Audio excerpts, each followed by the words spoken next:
Mari tiba saatnya kita akan mendengarkan firman Tuhan. Mari kita sekali lagi mau angkat satu nyanyian. Biarlah Roh Kudus-Mu Tuhan berkarya atas setiap kehidupan kami.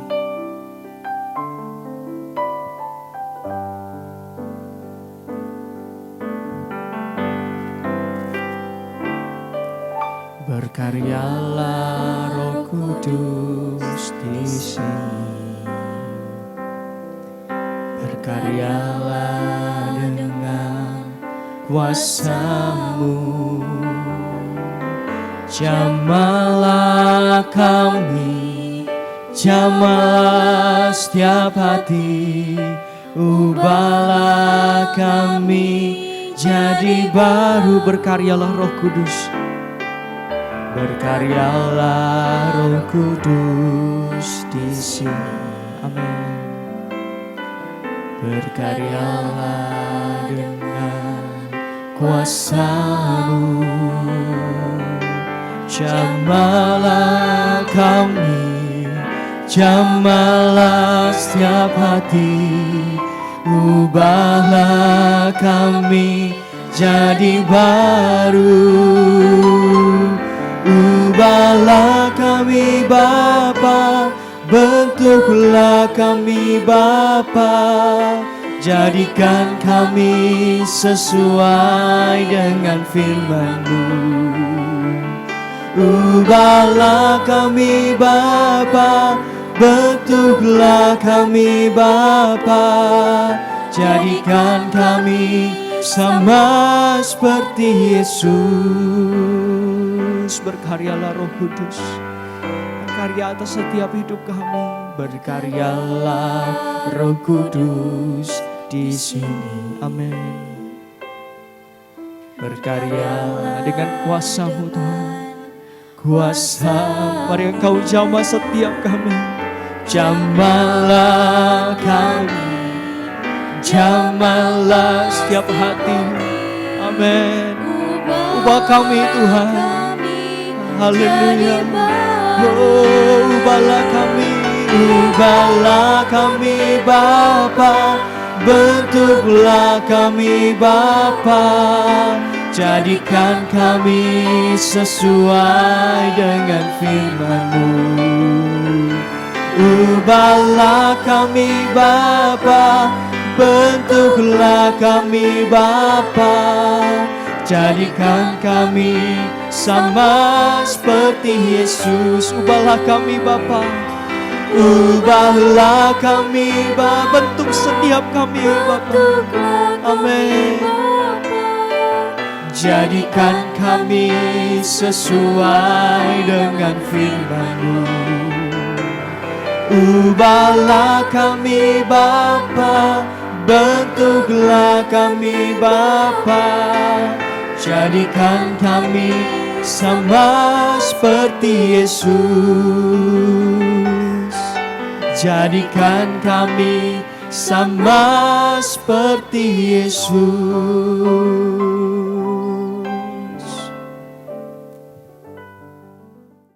Terima kasih buat kesempatan yang baik Tuhan berikan kepada kami.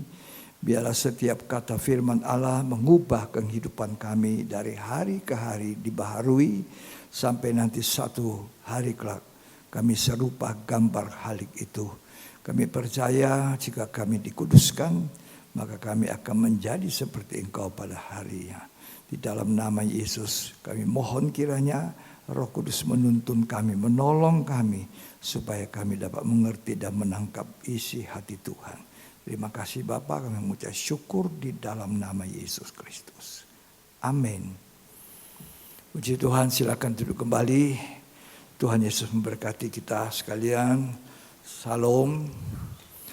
Hari ini kita bersama-sama di dalam ibadah pendalaman Alkitab di Wahyu pasal 16 ayat 1. Wahyu pasal 16 ayat yang pertama. Ketujuh malapetaka. Ya.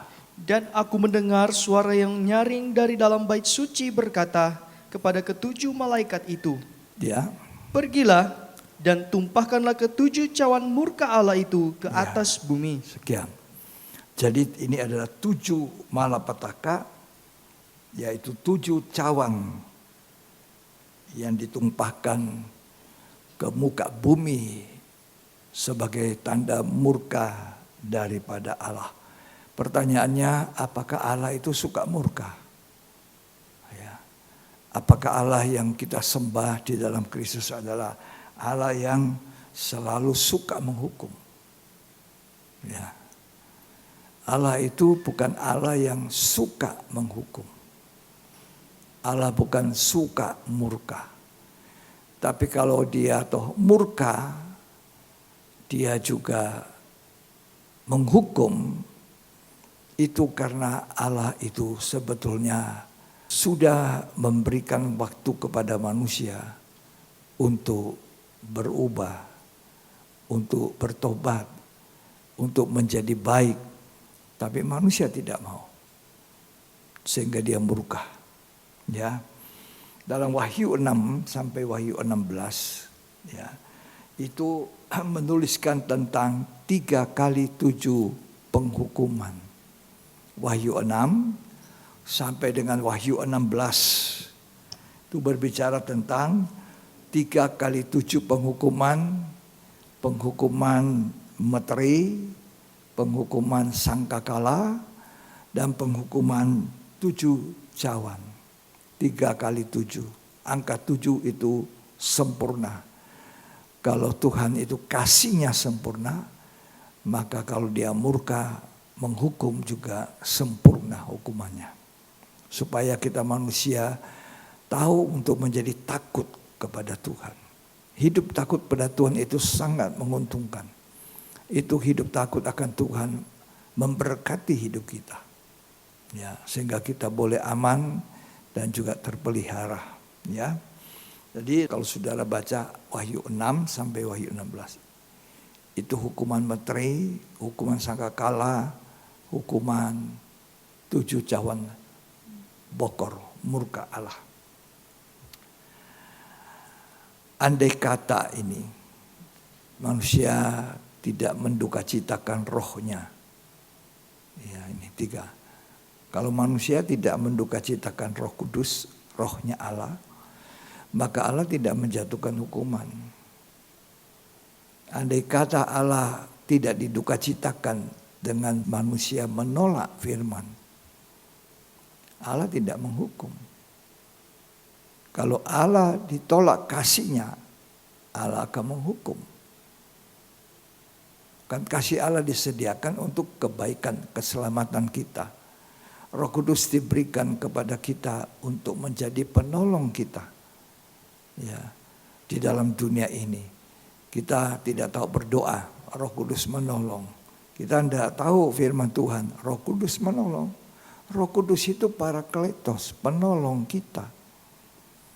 Tapi seringkali kita abaikan penolong ini, kita dukacitakan. Itulah sebabnya penghukuman itu terjadi. Ya, jadi Roh Kudus itu jangan didukakan, jangan dibuat keluar dari kehidupan gereja. Sebab gereja sebetulnya adalah baitnya Roh Kudus. Tempatnya Roh Kudus itu diam di dalam. Ya, begitu juga firman Tuhan. Kalau kita tidak sadar, kita telah menolak firman. Apalagi kalau firman itu menegur kita, menuntun kita ke arah yang lebih baik, serupa segambar Allah. Kita seringkali tolak. Nah, itu mendukakan Allah. Ya.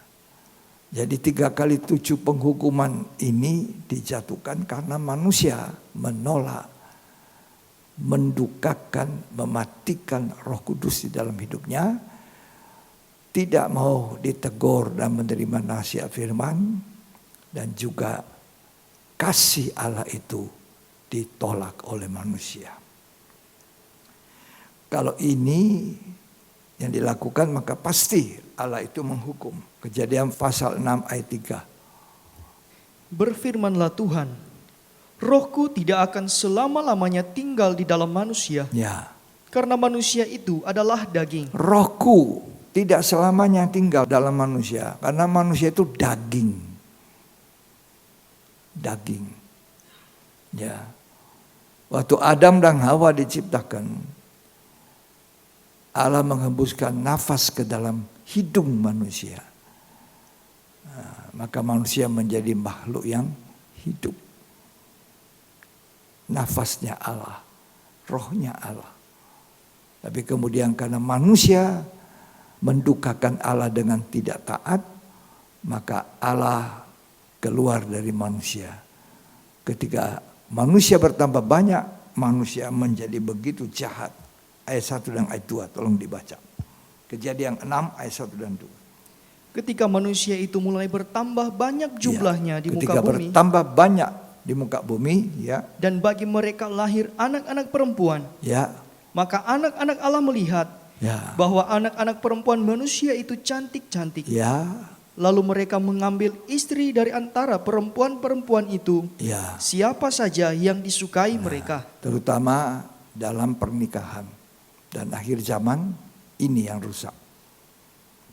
Sebelum Tuhan datang, manusia akan hidup seperti zamannya Nuh. Ya, ini menduka citakan Allah itu. Terus dibaca. Berfirmanlah Tuhan, Rohku tidak akan selama-lamanya tinggal di dalam Roh manusia. Kudus. Ini kalau gereja sudah tidak punya Roh Kudus, mati. Itu yang Raja Daud waktu jatuh dalam dosa, dia minta satu hal ini. Rohmu jangan ambil daripadaku Tuhan. Ini hadirat Tuhan. Orang Kristen harus belajar selalu merindukan untuk Roh Kudus itu memenuhi hidupnya. Hadirat Tuhan. Jangan ambil hadirat Tuhan, jangan ambil rohmu daripadaku, kata Daud setelah jatuh dalam dosa. Ya. Karena dia lihat bagaimana ketika Saul ditinggalkan Roh Kudus. Saul itu sering seperti orang gila. Ya, dirasuk oleh setan, dirasuk oleh roh jahat. Sehingga Daud harus main kecapi. Ya, orang yang diurapi itu kalau main kecapi, roh setan keluar. Karena itu kalau para pemain musik, para penyanyi tidak penuh Roh Kudus, nggak ada apa-apanya, mati. Jadi para penyanyi, para pemain musik harus mohon, Tuhan penuhi saya Roh Kudus, hadirat Tuhan. Kalau tidak, nggak ada rasanya mainan kita. Ya. Jadi waktu Daud jatuh, itu yang dimohon. Jangan ambil rohmu. Karena waktu dia berbuat dosa, dia mendukacitakan Roh Kudus. Mazmur 51. Ayat yang ke-9 mulai. Bersihkanlah aku daripada dosaku dengan hisop, Ya. maka aku menjadi tahir. Coba baca ayat 1. Untuk pemimpin biduan, Mazmur dari Daud. Ya. Ketika Nabi Nathan datang kepadanya setelah ia menghampiri Batsheba. Nah, setelah dia jatuh dalam dosa, maka dia mengangkat pengakuan dosa. Ya. Lalu dia berkata ayat 9. Bersihkanlah aku daripada dosaku dengan hisop, Ya. maka aku menjadi tahir. Ya, terus. Basuhlah aku, maka aku menjadi lebih putih dari salju. Ya. Biarlah aku mendengar kegirangan dan sukacita. Biarlah tulang yang kau remukkan bersorak-sorak kembali. Ya. Sembunyikanlah wajahmu terhadap dosaku. Ya. Hapuskanlah segala kesalahanku. Ya. Jadikanlah hatiku tahir ya Allah. Ya Allah, Dan- jadikan aku tahir.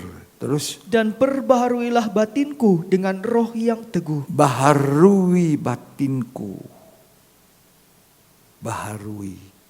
Bagian dalam ini. Ya, ayat 13. Janganlah membuang aku dari hadapanmu. Jangan buang aku dari hadapanmu. Dan janganlah mengambil rohmu yang kudus Jangan daripadaku. ambil rohmu yang kudus daripada aku. Ini permohonannya. Kenapa? Karena dia menyaksikan bagaimana Saul diganggu roh jahat. Kalau orang tidak punya Roh Kudus, roh jahat yang akan mengganggu dia. Dia tetap sama sekali tidak mau. Jangan ambil rohmu Tuhan, jangan. Ya, kita bisa tanpa sadar menduka citakan Roh Kudus. Kalau kita tidak dengar-dengaran, kita tidak taat. Kita melakukan kesalahan, kita tidak mau mengakui. Ya. Terus di ayat 14. Bangkitkanlah kembali padaku kegirangan karena Ya. selamat yang daripadamu. Ya, Dan lengkapilah aku dengan roh yang rela. ya, lengkapi aku dengan roh yang rela. Ketika Raja Saul ditinggalkan Roh Kudus karena tidak taat. Raja Saul itu selalu sering diganggu oleh roh jahat. Ya, dalam 1 Samuel pasal 16, tolong dibaca. Betapa pentingnya Roh Kudus, Roh Allah ini. Jangan didukacitakan. Jangan didukacitakan. Karena kalau manusia mendukacitakan Roh Kudus Allah, Allah itu mendatangkan penghukuman. Ya, bahkan nanti kalau kita baca di kitab Yudas, orang hidup sudah tidak pakai Roh Kudus, tanpa roh. Ya. Dan 1 Samuel pasal yang ke-16 ayat yang ke-14. Tetapi roh Tuhan telah mundur daripada Saul. Ya. Dan sekarang ia diganggu oleh roh jahat Nah, yang daripada Tuhan. kalau Roh Kudus tinggalkan manusia itu roh jahat yang mengganggu. Ya. Terus Lalu berkatalah hamba-hamba Saul kepadanya, ya, ketahuilah, roh jahat yang daripada Allah mengganggu engkau. Baiklah tuanku menitahkan hamba-hambamu yang di depanmu ini mencari seorang yang pandai main kecapi. ya, Apabila roh jahat yang daripada Allah itu hinggap padamu, ya. haruslah ia main kecapi, maka engkau merasa nyaman. Akhirnya Daud dipanggil main kecapi. Daud ini penuh urapan. Dia dipenuhi Roh Kudus. Dia main, roh jahat itu keluar. Nyaman Saul itu. Ini 3 kali 7 penghukuman. 7 hukuman materi, sangkakala, dan juga cawan. Ini yang terakhir. Ini karena manusia mendukakan roh Allah. Nomor 1. Yang kedua, manusia menolak firman Allah. Hati-hati jangan sampai kita menolak. Yang ketiga, karena manusia menolak kasih Allah. Itulah sebabnya Tuhan memberikan hukuman 3 kali 7 penghukuman dari Wahyu 6 sampai dengan Wahyu pasal 16. Nah, sekarang di Wahyu 16 ini 7 cawan murka. Ya. Kenapa sampai Tuhan mencurahkan penghukuman sampai dikatakan murka? Apakah Tuhan suka murka? Tidak. Nah, tadi itu jangan mendukakan roh Allah. Kapan? Kalau kita tidak berkenan. Kalau kita menolak firman, sudah menegur kita. Ya, itu tidak berkenan. Daud, waktu ditegur Nabi Nathan, dia langsung turun dari tahta, dia akui itu kesalahan. Roh Kudus tidak jadi tinggalkan dia. Seringkali orang dengar firman ditolak. Dia tidak mau mengakui kesalahannya. Yang merasanya dirinya benar. Nah, ini orang yang begini mendukacitakan Roh Kudus, menolak firman Tuhan, dan akhirnya menolak kasihnya Allah. Nah, inilah orang yang nanti masuk dalam penghukuman dahsyat. Kita tidak mau. Ya, kita tidak mau. Yesaya 63 ayat 10. Tetapi mereka memberontak dan mendukakan Roh Kudusnya. Ya. Maka ia berubah menjadi musuh mereka. Dan ia sendiri berperang melawan mereka. Nah, ini kalau Roh Kudus didukacitakan, maka kita menjadi lawan daripada Allah. Dan nanti Allah akan memerangi. Allah akan menghukum manusia. Jadi 3 kali 7 penghukuman 21 kali hukuman atas dunia ini, dunia. Itu karena manusia menolak Roh Kudus, mendukakan Roh Kudus, menolak firman Allah, menolak kasih-Nya Allah. 3 hal ini. Sehingga Allah menghujam manusia dengan penghukuman 21 kali. Habis manusia. Kalau iblis musuh kita, gampang. Tunduk dan lawan dia dengan nama Yesus. Lari dia. Tapi kalau Allah yang jadi musuh kita, siapa yang bisa menolong kita? Kalau Allah itu jadi musuh. Kalau Allah sudah jadi musuh kita, tidak ada lagi apa-apa. Siapa yang lebih kuat dari Allah? Tapi Allah yang maha kuat itu, maha kasih, maha pengampun, Allah yang lembut, Allah yang penuh kasih. Dan hari-hari ini dia sedang menawarkan kasih kepada kita lewat firman. Ya, Amsal 13 ayat 13. Jadi jangan mendukacitakan Roh Kudus. Jangan membuat Roh Kudus keluar. Ya, jangan memadamkan Roh Kudus. Jangan menolak firman, ya. Siapa Silakan. meremehkan firman, Siapa yang meremehkan firman, ia akan menanggung akibatnya. dia akan tanggung akibat. Siapa yang meremehkan firman akan menanggung akibat. Terus, Tetapi siapa taat kepada perintah ya, akan menerima balasan. nah itu. Kalau meremehkan firman, tolak firman, nanti ada hukumannya. Tapi kalau kita terima firman Tuhan dengan lemah lembut di hati, dia menghasilkan buah, maka kita juga nanti menerima balasan yang setimpal. Balasan yang baik. Ya. Dan dikatakan Yohanes 5:24, mendengarkan firman tidak turut dihukum. Baca. Aku berkata kepadamu, sesungguhnya barang siapa mendengar perkataanku Siapa yang mendengar perkataanku, firmanku, kata dan Tuhan, percaya kepada Dia yang mengutus aku, ya, ia mempunyai hidup yang kekal punya hidup yang kekal dan dan tidak turut dihukum. tidak turut dihukum. Sebab ia sudah pindah dari dalam maut ke dalam hidup. Nah, tidak turut dihukum. Jadi penghukuman terjadi karena manusia menolak firman. Nuh itu pemberita kebenaran.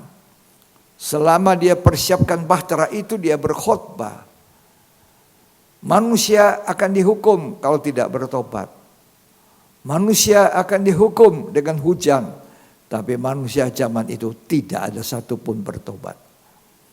Akhirnya Allah menurunkan hukuman air bah sampai manusia habis. Tapi nanti zaman akhir manusia tidak dihukum dengan air bah, tapi api dan belerang.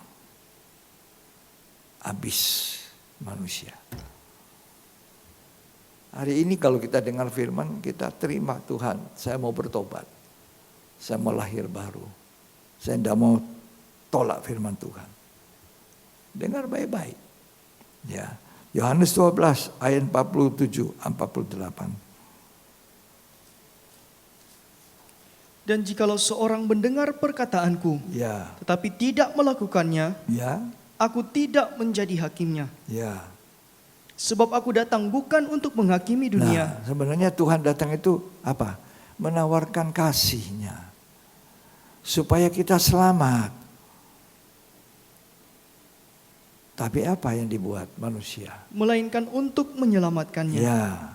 Barang siapa menolak aku Nah, dan tidak menerima perkataanku, siapa menolak aku, tidak menerima firmanku, perkataanku, ia sudah ada hakimnya, ada hakimnya. yaitu firman yang telah Firman. kukatakan.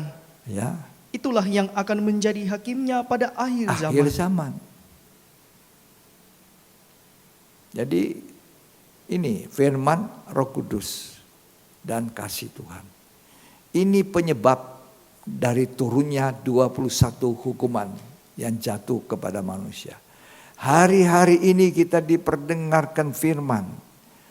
Kita minta untuk hidup dalam kepenuhan Roh Kudus.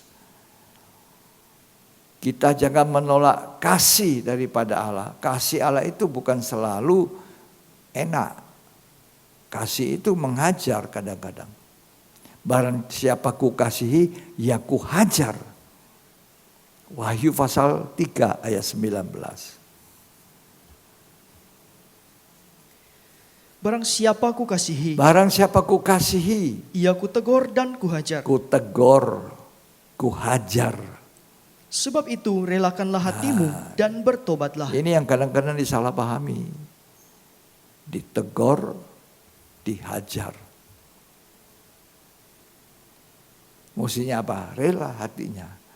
Mau bertobat, mau menjadi baik. Tapi manusia kadang-kadang malah marah.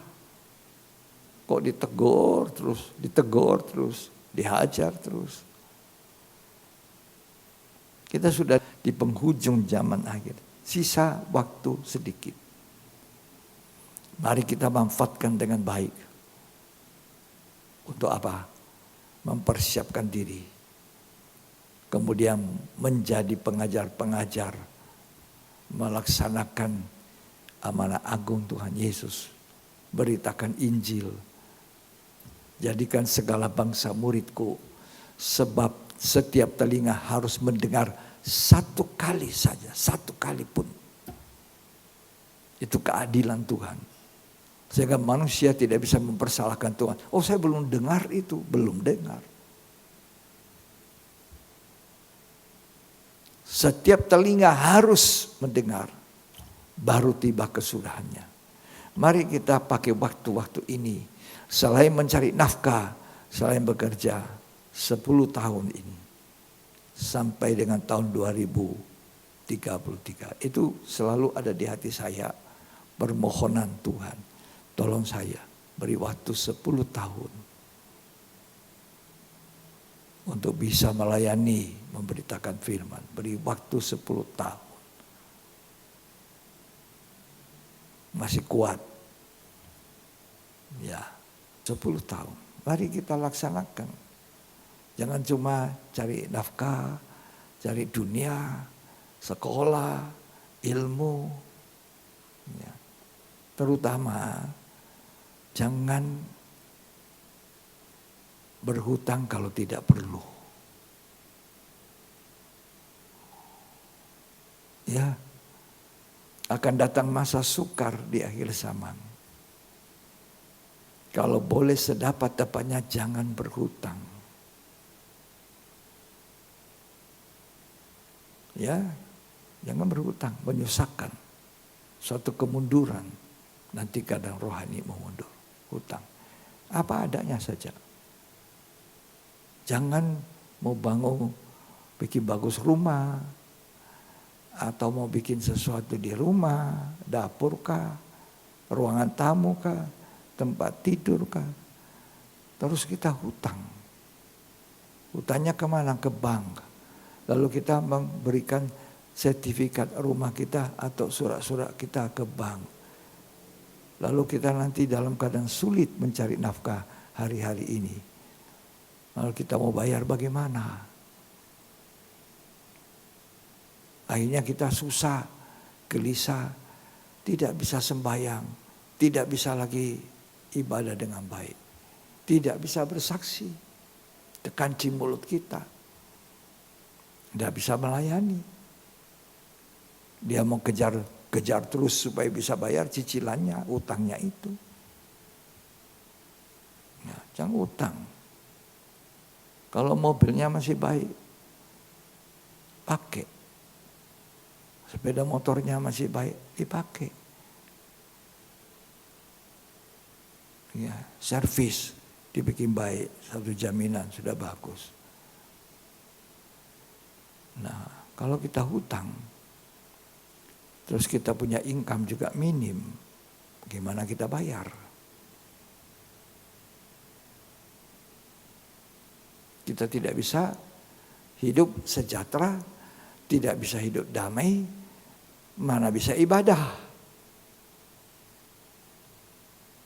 Ibadah itu mendatangkan untung sekarang sampai yang akan datang. Bersyukurlah apa yang ada pada kita. Ya. Jangan sampai berhutang. Jangan sampai mau mengejar hidup. Wah, pakai motor yang bagus, pakai mobil yang bagus, bikin rumah yang bagus. Baik kita utang, pusing kita. Atau usaha. Tidak boleh sembarang usaha. Lalu ada usaha begini, ada pinjam uang bank. Susah itu. Itu salah satu kemunduran. Nanti tidak bisa ibadah, tidak bisa sembahyang, tidak bisa doa. Tidak bisa doa, pujian, penyembahan, tidak bisa. Dililit utang. Ya. Saya tidak melarang, kalau Anda mau silakan. Sedapat-dapatnya jangan berhutang. Ya. Tuhan tolong kita ya. Ya. Loh ini lama-lama kalian tidak bisa doa. Tidak bisa ibadah. Kalau dililit utang. Syukuri apa adanya. Kita mau lanjut. Jadi jangan menolak firman, jangan mendukakan roh Allah.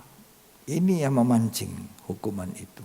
3. Hukuman materi, hukuman sangkakala, hukuman cawan.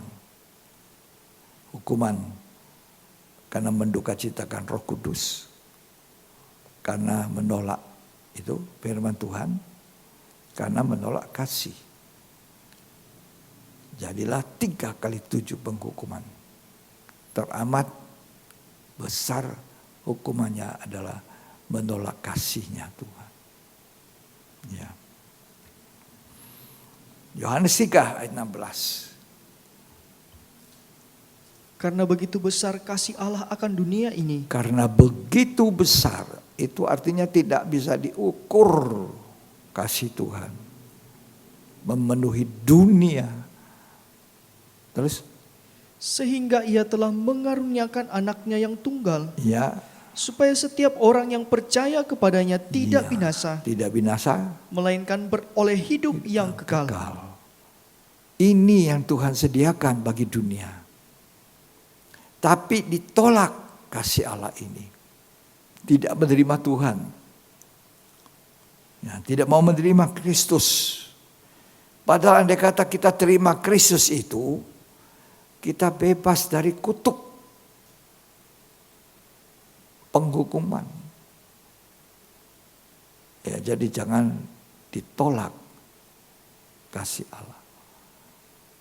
Hati-hati, tadi saya tambahkan sedikit, hati-hati dengan masalah yang menyangkut uang. Uang. Hati-hati, kita tidak bisa jadi orang rohani. Masalah uang ini. Ya, hati-hati ya, masalah uang ya.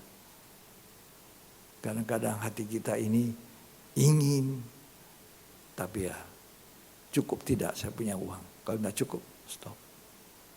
Gitu ya. Kalau tidak cukup, tahan. Hati-hati, ini zaman akhir. Ini termasuk pesan nasihat kepada jemaat. Karena saya lihat orang banyak kali mundur secara rohani itu masalah uang. Uang.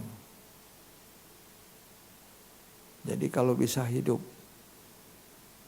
dari hari ke hari 3 kali makan, terima kasih Tuhan pelihara. Kau tahu dia pelihara saya. Ya, cukup. Yang mau terlebih-lebih. Ya.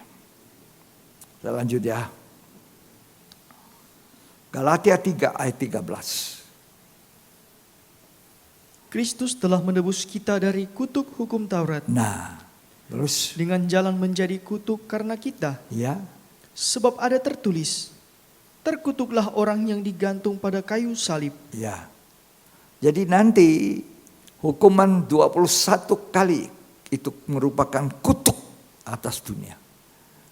21 kali kutuk yang jatuh ke atas dunia. Sedangkan orang yang menerima kasih Kristus, tolong dibaca lagi Galatia 3 ayat 13. Kristus telah menebus kita dari hukum Taurat. Dia sudah tebus kita. Ya. Dengan jalan menjadi kutuk karena kita. Nah, dari waktu Yesus tergantung di atas kayu salib, terkutuklah orang yang tergantung di atas kayu salib. Biasanya orang yang digantung di atas kayu salib itu penjahat.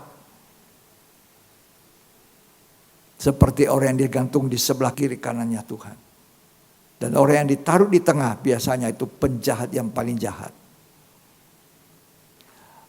Kristus sudah menanggung itu semua kutuk di atas kayu salib.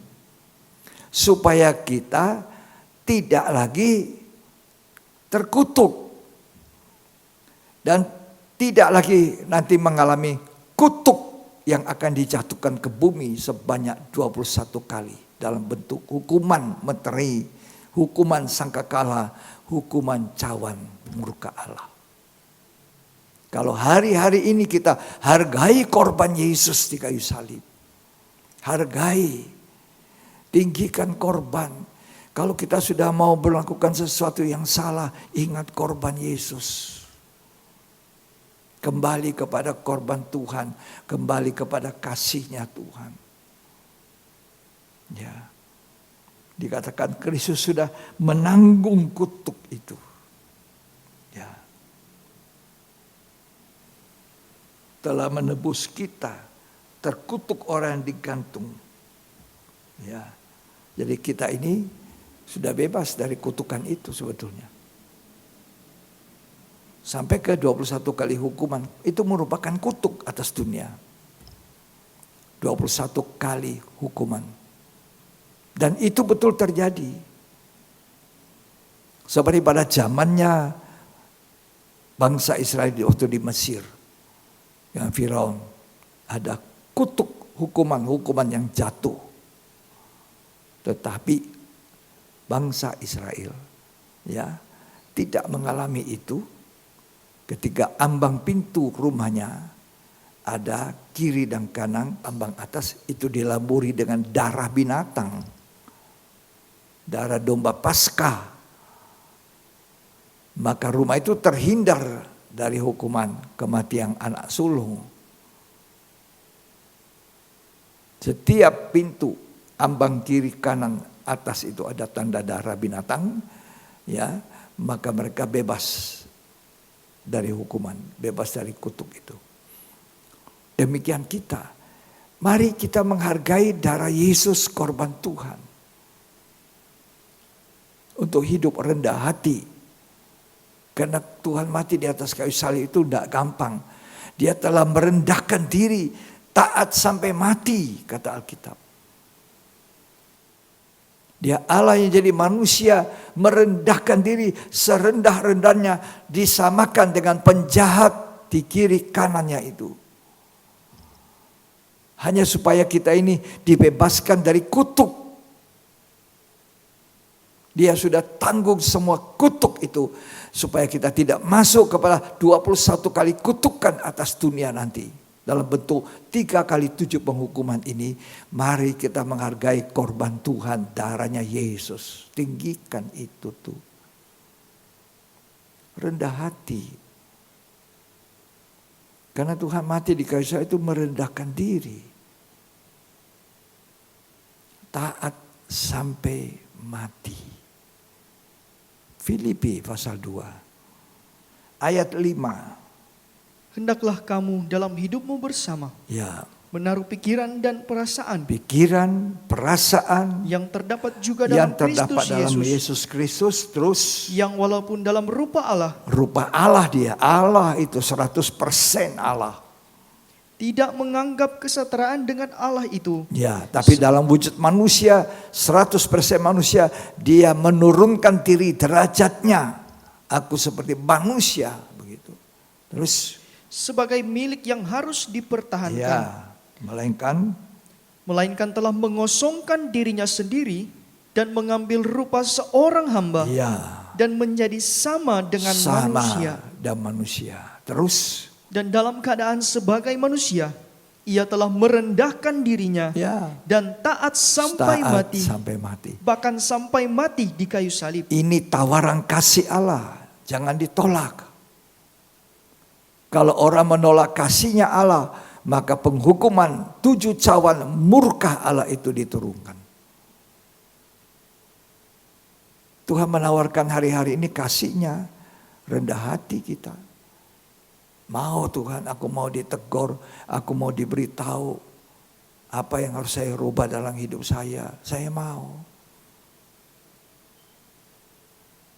Kalau kita sombong, kita tidak menghargai korban Tuhan. Kita harus menaruh pikiran, perasaan yang sama yang ada pada diri Yesus. Itu menghargai kasihnya Allah. Menghargai pengorbanan Tuhan. Tadi yang saya katakan, untuk apa semua? Kita ini itu, tapi ya keliru tindakannya. Menyusahkan kita. Kalau bisa kita hidup dalam sejahtera, damai hari-hari ini. Enggak ada pikiran-pikiran.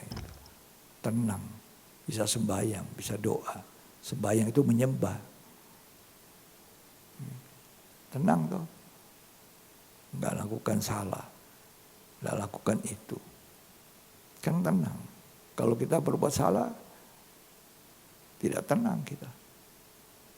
Betul. Ya. Tinggikan, hargai korban Tuhan. Jadi Tuhan itu melepaskan kita kutuk masa lalu dan kutuk yang akan datang. 21 hukuman. Sepanjang kita tinggikan korban Tuhan.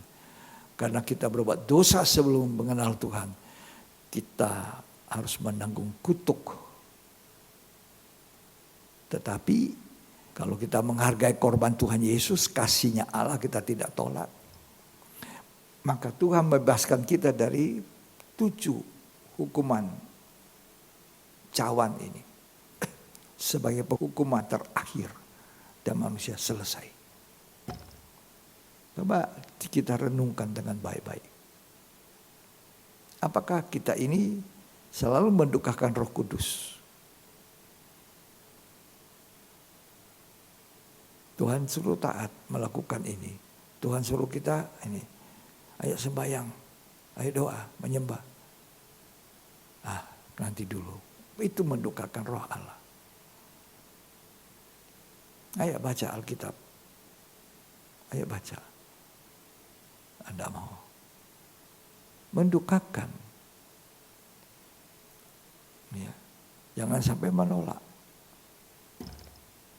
Jangan sampai menolak kasih Allah, Roh Allah, firman Allah. Ini 3.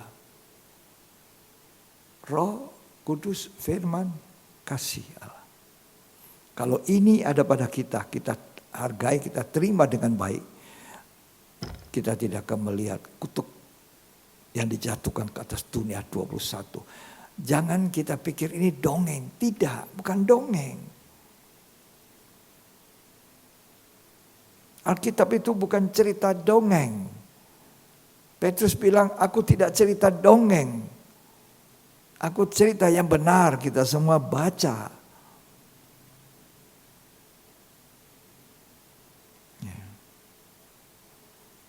1 Yohanes 4 ayat 7 sampai ayat 12. Baca. Saudara-saudaraku yang kekasih, Ya. marilah kita saling mengasihi, sebab kasih itu berasal dari Allah. Mari saling mengasihi. Kasih itu berasal dari Allah. Terus. Dan setiap orang yang mengasihi lahir dari Allah Ya. dan mengenal Allah. Ya. Barang siapa tidak mengasihi, ia tidak mengenal Allah. Ya, kalau kita tidak mau mengasihi sesama kita, orang itu tidak baik, Tuhan. Dia bikin susah saya. Tapi Tuhan bilang kasihi dia. Sama seperti kamu itu dulu. Kamu berbuat dosa, aku mengasihi kamu. Kalau Tuhan tidak mengasihi saya akan tidak bertobat hari ini. Betul. Ya. Terus Sebab Allah adalah kasih. Allah itu kasih. Tidak bisa berubah dia. Terus Dalam hal inilah kasih Allah dinyatakan di tengah-tengah kita, ya, yaitu bahwa Allah telah mengutus anaknya yang Ya. tunggal ke dalam dunia, ya, supaya kita hidup olehnya. ya, Inilah kasih itu. Bukan kita yang telah mengasihi Allah, Ya. tetapi Allah yang telah mengasihi kita dan yang telah mengutus anaknya sebagai pendamaian bagi dosa-dosa kita. terus Saudara-saudaraku yang kekasih, jikalau Allah sedemikian mengasihi kita, maka haruslah kita juga saling mengasihi. hanya saling mengasihi. Saling mengasihi itu salah satunya kalau orang salah kita kasih tahu salah. Itu kasih. Kalau tindakannya itu kira-kira merugikan, kasih tahu. Bye-bye bilang. Kalau kita diam aja tutup mata, biar aja dia salah. Itu bukan kasih. Orang jalan menuju lubang kita diam-diam. Itu seperti tadi saya cerita. Hati-hati untuk berhutang-hutang. Ya. Sekarang apa saja yang tidak bisa dihutang, semua bisa.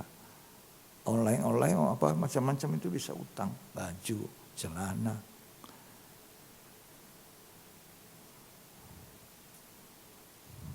Tapi untuk apa? Kalau memang ada pada kita, disyukuri. Terima kasih Tuhan. Bangun pagi, napas, makan pagi, makan bubur, makan nasi. Ya. Ya, ini syukuri. Bisa napas, sehat. Jangan terlalu ingin.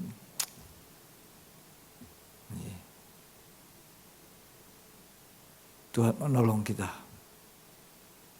Ya. Mari kita belajar seperti ini. Hari-hari ini. Renungkan bagaimana kasih-Nya Tuhan. Kasih itu menegur, menasihati. Lanjut ya, kita baca. 1 Yohanes 4 ayat 16-17. Perhatikan baik-baik. Kita telah mengenal dan telah percaya akan kasih Allah kepada kita. Ya. Allah adalah kasih. Allah itu kasih, jangan ditolak Allah itu. Kasih-Nya jangan ditolak. Hukuman datang. Terus. Dan barang siapa tetap berada di dalam kasih, Ya. ia tetap berada di dalam Allah. Iya. Dan Allah di dalam dia. Ya, terus. Dalam hal inilah kasih Allah sempurna di dalam kita. Ya. Yaitu kalau kita mempunyai keberanian Berani percaya percaya terus pada hari hari penghakiman. Aku tidak masuk itu. Penghakiman atas dunia. Aku tidak masuk di situ. Andai kata aku menyaksikan itu. 7 hukuman meterai. Menyaksikan 7 hukuman sangkakala. Aku tidak mengalami itu. Aku cuma menyaksikan. Apalagi 7 hukuman cawan itu. Kita sudah diangkat oleh Tuhan.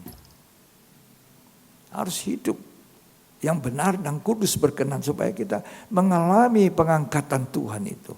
Disingkirkan. Tuh, tidak mengalami penghukuman. 7 cawan murka Allah itu. Habis dunia. Jangan kejar dunia. Kecewa kita. Ya. Dulu ada lagu Pentakosta. Tak pernah kecewa mengiring Tuhan. Tapi banyak orang kecewa karena salah jalan. Salah langkah hidupnya. Banyak orang kecewa. Ya. Lanjut dibaca dulu ayat 18. Di dalam kasih tidak ada ketakutan. Tidak ada ketakutan, orang yang hidup menghargai kasih-Nya Allah.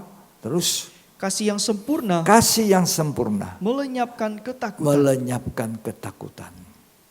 Terus Sebab ketakutan mengandung hukuman, ketakutan itu mengandung hukuman. dan barang siapa takut, ia tidak sempurna di dalam kasih. Kasih Allah itu harus sempurna di dalam kita. Supaya kita bebas dari hukuman yang jatuh atas dunia. Seorang ibu bilang sama saya begini. Saya kalau di rumah sendiri, suami lagi pergi kerja, anak lagi pergi sekolah. Inilah waktu yang terbaik untuk saya bisa berdoa berjam-jam dengan Tuhan. Good. Ya, suami saya lagi kerja, anak saya lagi sekolah. Jadi saya kesempatan berdoa berjam-jam. Itu yang pernah saya saksikan dulu. Ibunya seorang hamba Tuhan yang dipakai. Anaknya 2 dipakai Tuhan. Karena ibunya tiap hari memandikan anaknya dengan air mata. Dia tiap hari memandikan anaknya dengan air mata. Sampai anaknya dipakai 2. Dipakai Tuhan. Jadi waktu berjam-jam hidup dalam kasih-Nya Tuhan. Ajari itu anak dengan baik, jangan dimanja. Ya dah. Anak sudah mulai kerja-kerja dari SMP, SMA, dikasih biasa. Sampai masuk mahasiswa. Jangan sedang pulang sekolah saja, marah-marah kalau dia lihat makanan tidak beres. Tidak disukai.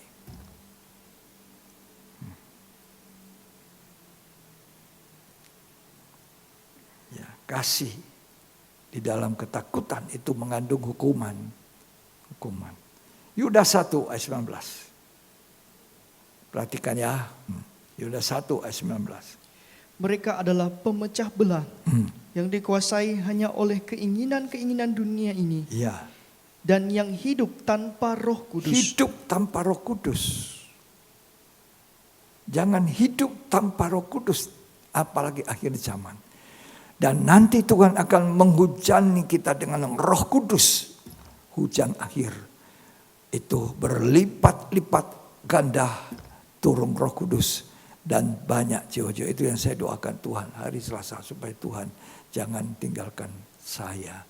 Mari penuhi kami dengan Roh Kudus. Roh yang bersaksi. Ini penting sekali. Di akhir zaman nanti. Laki-laki, perempuan, anak-anak, orang tua. Dipenuhi Roh Kudus. Roh Kudus itu yang mencurahkan kasih Allah. Sehingga orang yang penuh Roh Kudus hidup penuh kasih Allah. Tidak mungkin dia tolak kasih Allah sehingga dia masuk dalam kutuk. 21 kutuk. Ayat 20. Akan tetapi kamu, saudara-saudaraku yang kekasih, Ya. bangunlah dirimu sendiri di atas dasar imanmu yang paling suci. Rohani kita harus terbangun hari-hari ini. Terus. Dan berdoalah dalam Roh Kudus. Berdoa dalam Roh Kudus. Tanpa Roh Kudus kita tidak tahu berdoa. Tanpa Roh Kudus kita tidak bisa menyembah. Pikiran kita ke sana kemari. Ya. Terus. Peliharalah dirimu demikian dalam kasih Allah. Ya. Sambil menantikan rahmat Tuhan kita Yesus Kristus. Ya. Untuk hidup yang kekal. Ya. Jadi tidak turun di hukum. Ayat 22. Tunjukkanlah belas kasihan kepada mereka yang ragu-ragu. Ya. Selamatkanlah mereka dengan jalan merampas mereka dari api. Jadi saksi. Orang ragu-ragu hidup dengan Tuhan. Kita jadi saksi. Terus. Tetapi tunjukkanlah belas kasihan yang disertai ketakutan kepada orang-orang lain juga. Ya. Dan bencilah pakaian mereka yang dicemarkan oleh keinginan-keinginan dosa. Kehidupan yang suka dosa, senang dengan dosa, itu kita tidak suka. Tapi orang itu kita sayang. Orang itu kita mau selamatkan. Ya. Puji Tuhan, yang terakhir ini. Isi tabut itu apa? Isi tabut itu ada 3 macam benda. Buli-buli emas berisi mana, tongkat Harun yang bertunas berbunga dan berbuah, dan 2 loh batu. Itu iman, pengharapan, dan kasih. Buli-buli emas berisi mana itu mewakili firman Tuhan. Tongkat Harun bertunas berbunga dan berbuah. Itu mewakili kehidupan yang berbuah-buah. Ya. Dan 2 loh batu itu adalah kasih Allah. Loh batu yang sebelah kasih Allah kepada Allah segenap hati, segenap akal budi, segenap jiwamu. Dan loh batu yang sebelah 6 hukum untuk mengasihi sesama dengan sepenuh hati. Buli-buli emas berisi mana? Tongkat Harun yang bertunas, berbunga, berbuahkan buah badam, dan 2 loh batu. Ya, ini isinya tabut. Isinya hidup kita. Ini 3 benda. Firman, penuh Roh Kudus, penuh kasih. Dijamin kita akan bebas dari penghukuman atas dunia. Petinya tabut itu dari kayu penaga dilapisi emas luar dan dalam, artinya sudah mengalami proses. Kita ini daging, kita disalut emas ilahi, luar tapi juga dalam. Luar dan dalamnya sama. Kalau luarnya kita bicara A, dalamnya juga A. Jangan luarnya A, dalamnya B. Ya. Harus A dan A memang.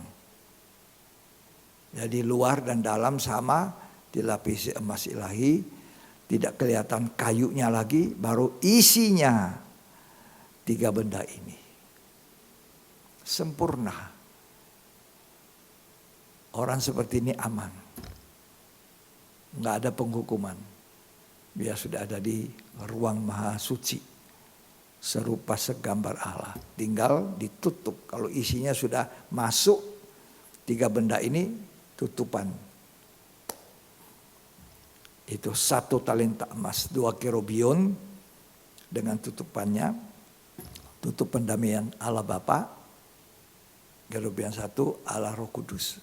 Dan tutupnya Allah Anak.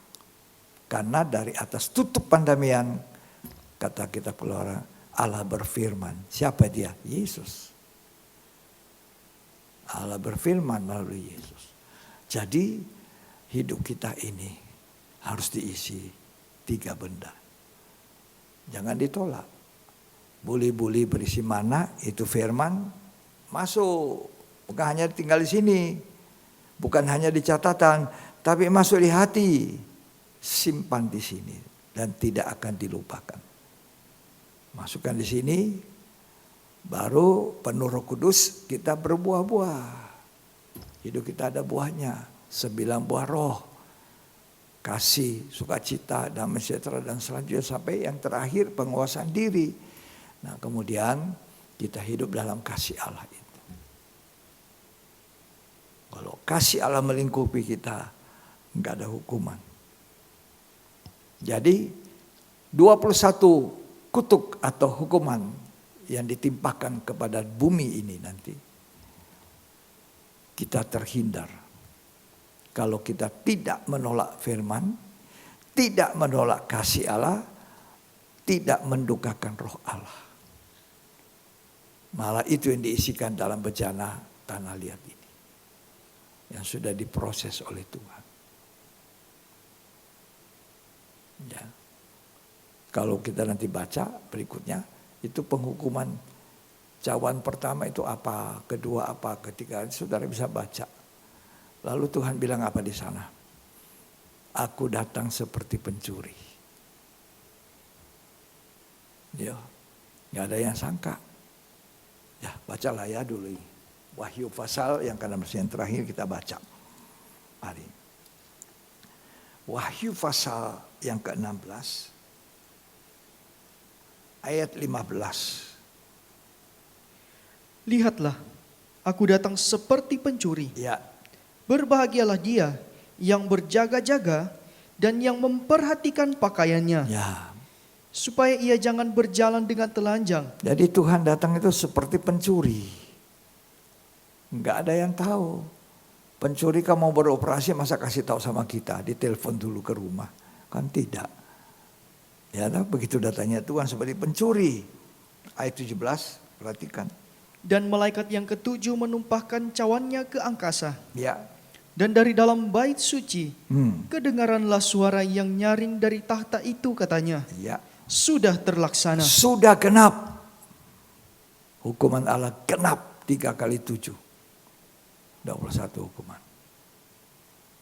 Lanjut dibaca. Maka memancarlah kilat dan menderulah bunyi guru. Ya. Dan terjadilah gempa bumi yang dahsyat. Ya. Seperti belum pernah terjadi sejak Nah, manusia ada di atas gempa bumi. bumi yang belum pernah terjadi. Dahsyat. Kemarin adik saya telepon. Saya lagi di jalan. Dia bilang, gempa bumi di Manado. Saya bilang, saya tidak rasa hari ini ada gempa bumi. Gempa kemarin. Saya tidak rasa. Saya tidak rasa. Gempa dahsyat. Saya bilang, enggak, saya tidak rasa. Padahal ada ya. Cuma saya tidak rasakan. Itu gempa biasa. Sampai gempa 6, sekian skala Richter, 7 sekian. Itu biasa. Nanti kata firman Tuhan, gempa yang belum pernah terjadi sejak dunia ada. Begitu dahsyat. Hancur. Hancur dunia. Apa yang mau diharapkan dari dunia? Tidak ada. Ayat 19, terbelahlah kota besar itu. Coba baca. Lalu terbelahlah kota besar itu Ya. menjadi 3 bagian. Ya. Dan runtuhlah kota-kota bangsa-bangsa yang tidak mengenal Allah. Ya, terus. Maka teringatlah Allah akan Babel yang besar itu, Oh, habis. untuk memberikan kepadanya cawan yang penuh dengan anggur kegeraman murkanya. Ini hukuman berat sekali atas Babel. Terus. Dan semua pulau hilang lenyap. Semua pulau hilang lenyap. Tidak Dan- ditemukan lagi pulau Sulawesi. Dan tidak ditemukan lagi gunung-gunung. Tidak ada gunung-gunung. Dan hujan es besar Ya. seberat 100 pon jatuh dari langit menimpah manusia. Ya. Dan manusia menghujat Allah Oh, tidak karena mau bertobat. malapetaka hujan es itu. Tidak mau bertobat. Sekarang kita waktunya bertobat. Tuhan menolong kita. Ya. Harapan saya kita lebih giat 10 tahun ini berdoa sama Tuhan. Tuhan kasih saya 1 jiwa. 1 jiwa. Kalau ada jiwa yang pernah kita menangkan, mundur, kita mulai lagi. Jangan dilepaskan. Kontak hubungan dengan baik. Kalau mau hari Minggu, kasih ingat ya. Besok hari Minggu ya, sampai ketemu ya. Nah, begitulah saya dulu. Kalau ada orang saya menangkan, saya bawa ke gereja, saya gendong terus. Seperti bayi itu, saya gendong, saya susu. Saya tanya, kamu ngerti ya yang dikhotbahkan pendeta itu? Saya kurang paham, kita terangkan dengan bahasa kita. Itu namanya menyusukan sampai dia nanti mulai kuat jalan. Jangan dibiarkan, saya bawa ke gereja, sudah hadir di gereja, sudah cukup. Tidak, gembala tidak bisa tangani itu. Kamu yang menangkan. Ya, mengerti itu? Jadi amanah agung ini kita layani, jadikan murid segala bangsa. Itu lebih penting dari segala-gala. Kalau Tuhan kasih kita bisa hidup mewah, apa salahnya? Kalau Tuhan bisa kasih kita baju yang mahal kita bisa beli, apa salahnya? Silakan beli, tidak dilarang. Ya, tapi hati-hati. Jangan pernah belajar untuk tidak rasa puas dengan apa yang ada. Tuhan Yesus memberkati kita. Mari. Isilah Tuhan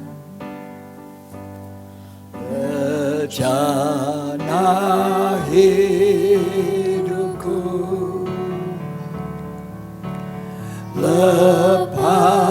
lepaskan dahaga jiwaku, roh hidupan, beri ku makan sepuasnya, isilah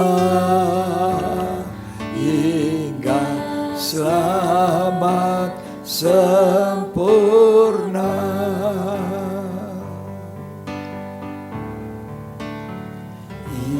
Isilah Tuhan. Siapa yang mau diisi bejana hidupnya,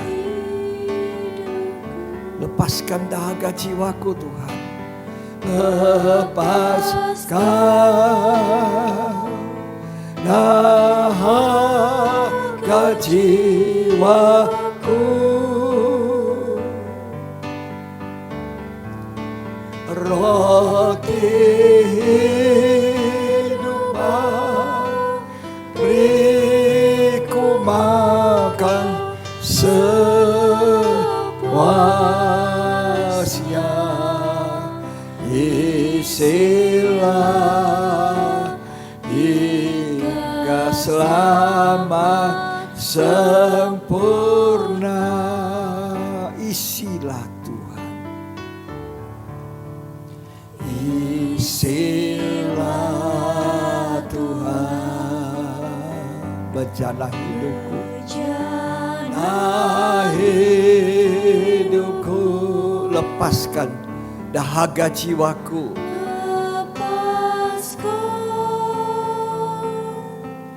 dahaga jiwaku,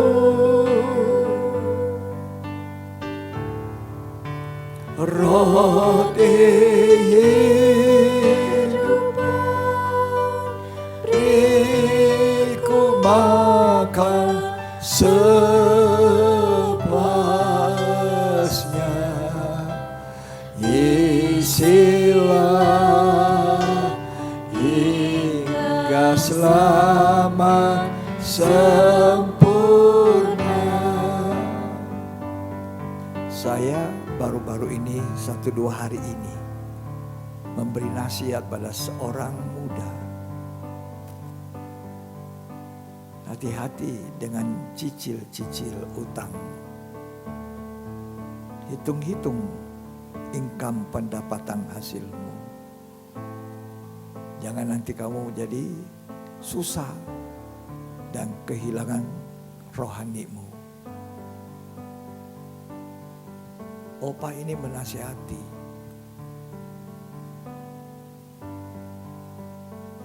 Supaya perhatikan itu.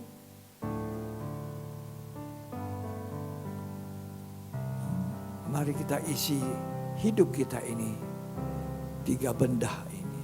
Biar Tuhan saya dipenuhi firman, dipenuhi Roh Kudus, dipenuhi kasih. Supaya aku aman di dalam Tuhan itu.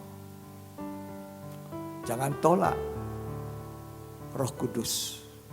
Jangan dukakan, apalagi mematikan Roh Kudus. Jangan menolak firman Tuhan. Jangan menolak kasih-Nya Allah. Karena kalau kita tolak 3 hal ini, 21 hukuman akan jatuh atas kita. Kita akan mengalami itu.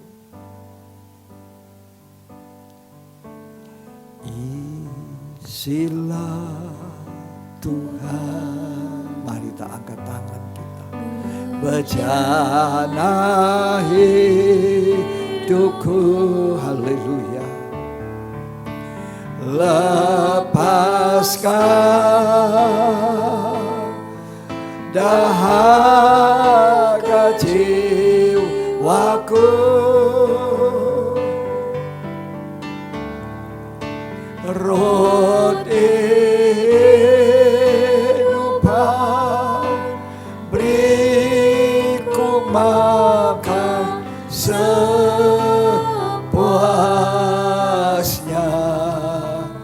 isilah hingga selamat sempurna. Katakanlah lagi lewat nyanyian ini. Isilah Tuhan, isilah Tuhan. Mohon kepada Tuhan, bejana hidupku nih, hidupku, lepaskan dahaga jiwaku. Haleluya, haleluya. Waku roti hidup ini Tuhan, beri aku makan roti hidupan, beri ku makan sepuasnya. Isilah hingga selamat sempurna, hingga selamat sempurna. Haleluya, haleluya, haleluya. Biar bencana hidup kami Tuhan penuh dengan kasih, penuh dengan firman, dan penuh dengan Roh Kudus, agar kami diselamatkan terhindar dari 21 hukuman yang dialami oleh dunia ini. Tolong kami Tuhan, biar kami buka hati kami lebar-lebar. Kami belajar menjadi rendah hati seperti Yesus rendah hati. Supaya apa yang kami dengar bermanfaat dalam hidup kami ini Tuhan. Terima kasih Bapa, terima kasih. Mari kita angkat tangan kita, bersyukur kita terima firman ini. Isilah Tuhan bejana hidupku. Haleluya, haleluya. Isilah, isi Tuhan bejana hidup saya ini, bejana tanah liat ini. Hidupku, lepaskan dahaga jiwaku, lepaskan dahaga jiwaku, jiwaku roti hidup, roti hidupan. Beri makan aku Tuhan, semakan sepuasnya, sepuasnya. Isilah hingga selamat sempurna, selamat sempurna. Mari terimalah berkat, kasih karunia anugerah cinta kasih dari persekutuan Bapa, Putra dan Roh Kudus. Tuhan Yesus Kristus memberkati kita hari ini sampai selamanya. Jadilah saksi Tuhan, selesaikan tugas, beritakan Injil sampai kesudahan alam. Tuhan Yesus menyertai kita dan memberkati kita. Terimalah berkat Tuhan di dalam nama Tuhan Yesus Kristus. Yang terima berkat, mari kita aminkan dalam hidup. Amin.